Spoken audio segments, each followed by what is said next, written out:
Walk us through what happened yesterday in Beirut, more exploding devices. What was the impact? What do we know were the causes at this point? Another wave of explosions rocking through Beirut and other cities around Lebanon yesterday as well. The health ministry putting the total number of casualties at 450. In total, 26 people have been killed.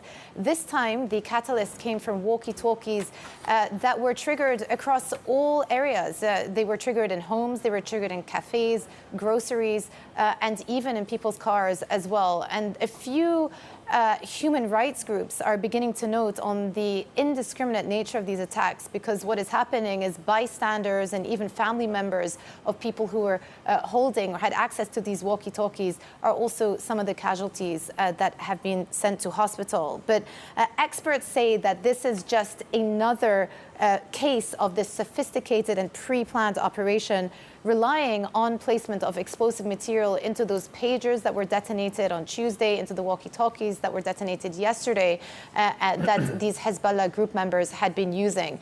Now, as we have spoken about in yesterday's reporting, Israel has not taken any responsibility for the incidents. They have not commented on it. But what we did get yesterday were lines from the Defense Minister Yoav Gallant saying that a new phase in the war is opening up and that they've started to redeploy military forces towards their northern border. And again, this is on back of is the Israel Prime Minister Netanyahu's comments on Tuesday saying that their new war objective is to get that security achieved on the northern border with Lebanon. And it seems as though the focus now has squarely moved to that front.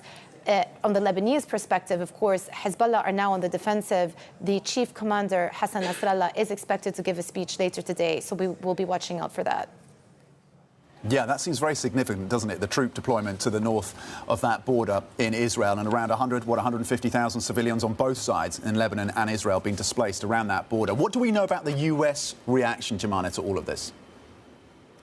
Well, all of this coincided with the trip that the U.S. Secretary of State Antony Blinken was making to the region. He was actually in Cairo, and he was asked about the events. And he said that the U.S., and this is a quote, did not know about nor was involved in these incidents. We're still gathering the information and looking at the facts. So it seems as though the U.S. were not aware of this pre-planned operation and that they had not given the green light for this intelligence operation to go ahead.